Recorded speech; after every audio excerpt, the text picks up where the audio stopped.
So what we are going to be doing today is we're going to be taking a look at a bunch of different ways in which you can make your Minecraft experience just a little bit more streamlined. One thing that I want to say before we begin is that if you come up with a really cool idea for a life hack that I didn't actually include in this video, then I would highly suggest putting it down in the comment section because I would love to hear them. Any way in which I can make Minecraft playing just a little bit faster sounds pretty good to me. But anyway, without further ado, let's crack straight on with this video. When crafting armor, you are going to need 24 of the item that you're crafting it out of. Just plonk down your crafting bench, and then you want to go like this. Draw out the chest plate, the 2 boots, and also the helmet all in one, and then you can just click through and get all of those. Then all you have to do is chuck in the leggings, and you've got yourself a very fast set of armor. Nice and easy. We've all been there. It's your first day on a new world and you've just upgraded to stone tools. But what are you going to do with all those wooden tools that you've already made?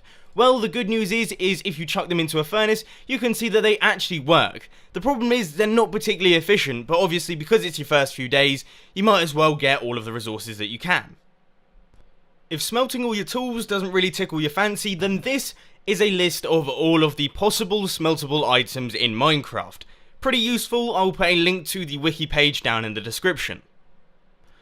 Getting hold of diamonds is actually quite difficult, but everyone wants to go to the nether, so here is how to make a nether portal without a diamond pickaxe. You just want to place 2 lava down at the bottom and then chuck some water on top, and that will convert that lava into obsidian. Then you want to create this sort of framework here, going 3 blocks up, and then down at the bottom you want to place a source of lava and then chuck some water on top, and that will convert the lava into obsidian. Then you just have to rinse and repeat and do it one more time, lava, then water, and repeat that on the other side, then take out your entire framework.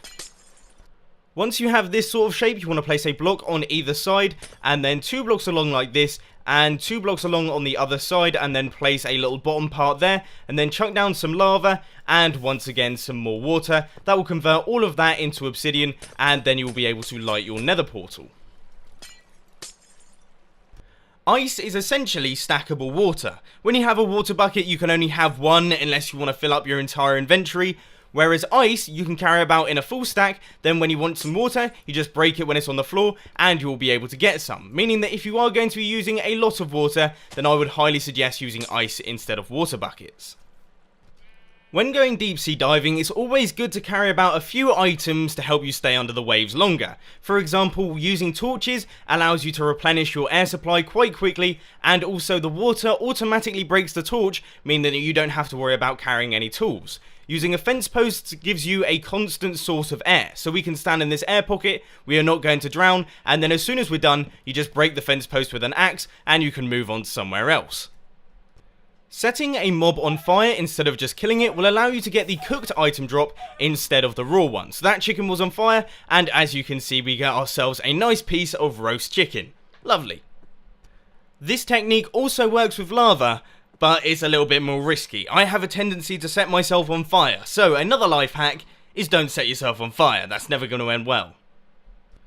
A really good way to do a water stream that covers an entire room, for example in a mob spawner, is to use the infinite water sources that are created as you place down the source blocks. So if we just chuck one down here and another one over here, then you can see the one in the middle is actually an infinite water source. So if we go a couple blocks along and repeat the same process, taking the one from the middle, go a couple blocks along, place it down, and then take one from the middle, and we do it again, and as you can see, we have got ourselves a complete and uniform water stream.